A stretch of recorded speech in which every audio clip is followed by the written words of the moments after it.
Rode has released their entry-level dynamic microphone so that every middle-aged white guy can start a podcast or stream, like me.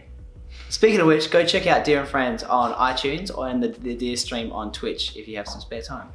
The Podmic comes with a 2-year warranty, especially if your name's Linus, and do things like this. First thing I have to say is this thing is freaking heavy. It almost weighs a kilo. On the scale test, on the kitchen scale test, this thing weighs about 860 grams. I have an Technica AT2020, and with its shock mount, it's only about 500 grams. So this thing is an absolute monster. Rode, do you have a bag of bricks in here? Why is this thing so freaking heavy? Or did you need a microphone that could hold down the PSA-1? I guess this does come with its own yoke, and it seems pretty heavy duty, so I guess that can add to quite a lot of weight. I guess the only way to find out is if we weight it, but we're not doing that. Now, this is made in Australia, home of the beautiful land. So I'm very happy about that. And I think Rode is one of the only manufacturers that actually manufacture microphones in Australia. So hats off to them. It comes with a silver on black mesh. However, I'm a bit sad that it's not black on black, but don't get me wrong, this does look very unique, and the silver does make it look good as well. So it's not a bash, but I did wish that was a black on black microphone variant. How does a Rode Podmic hold up to something else in its price range? We'll be comparing this to the AT2020 that I mentioned earlier. Now, I know some of you are going to be like, Regan, one's a condenser mic and one's a dynamic. Shut up, you peanut. I know, but I believe that the AT2020 is a very popular microphone, and it's the same budget. And I think for people, I believe that the AT2020 is a popular microphone, and this could be a contender for it. And people that are just entering the XLR world would like to know a comparison between a condenser microphone and dynamic microphone in this price range. So we will be testing these two microphones as is, no compression, no EQ, but we will be adding gain to this as you obviously want to be able to hear the microphones perform. And the only difference between the two is that the compressor microphone will be having phantom power, whereas the dynamic will not be having phantom power.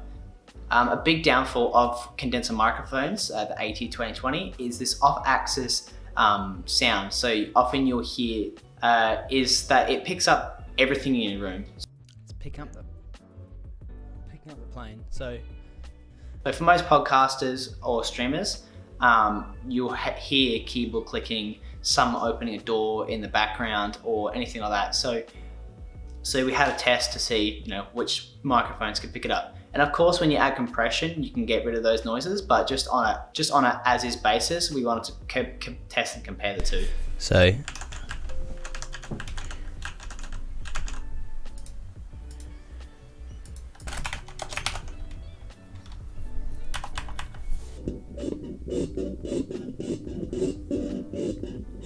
hey Rode, can we explain this? I like that. Alright.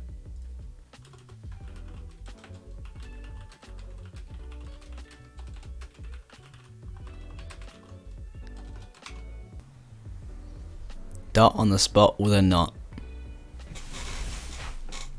Dot on the spot on the knot.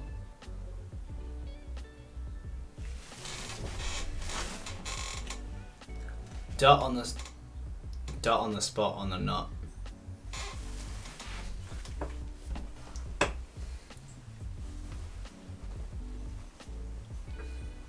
Dot on the spot on the knot. Dot on the spot on the knot.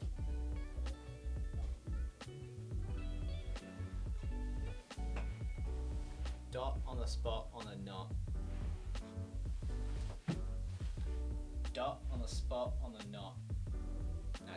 As you can see, the AT2020 picked up everything. It picked up absolutely everything. It even picked up a plane going in the background. Whereas the Podmic did not pick up as many of those noises. However, you need to speak harder for the microphone to pick you up. Because the Podmic is a dynamic microphone, it does have a catch, and that is something called the proximity effect. That is, the closer you are to the mic, the more of the low-end frequencies are added, making you lose that premium sound. And the sound turns out to be, more muddy and unnatural. But that isn't necessarily a bad thing, because some people want that deep, warm sound that you hear from a podcast. If you've ever listened to a Joe Rogan podcast, you know exactly what I'm talking about. We could go well above and beyond in comprehension and testing, but I don't think you guys want to watch a 40-minute video comparing two microphones. Maybe you will, I don't know. But we just wanted to showcase what it sounds like comparing these two microphones and what this one sounds like. And essentially we're trying to showcase how the Podmic sounds. So, you know, if you want to pick one up, you can. There's an Amazon affiliate link if you would like to see how much it costs in your area. There's also a spec sheet and spec list link below if you're gonna go check them out specifically for those people that, you know, care more about the decibels and the hertz and all the frequencies and stuff like that. Yeah, check them all out below. For a microphone that sells for under 150 bucks, and that is Australian pesos, so in the States you're probably looking at under $100. I'm very happy with it, and I definitely would recommend this for entry-level streamers and podcasters, especially because you're cutting out all of those noises, all of those sounds that you get from your keyboards, from your girlfriend closing and opening the toilet door, you know, all that stuff. You're not going to get that with something like this, where with the AT2020, a big contender, very popular microphone, you're gonna pick that up. So I'm pretty happy with this.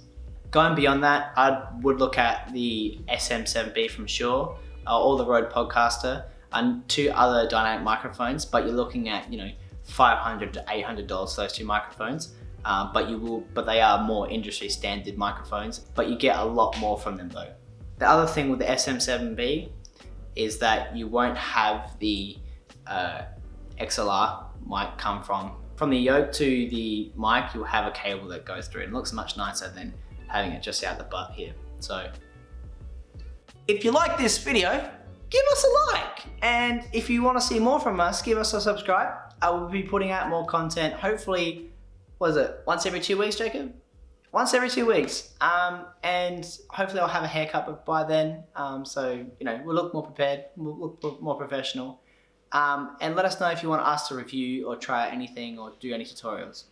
I'll see you guys in the next one.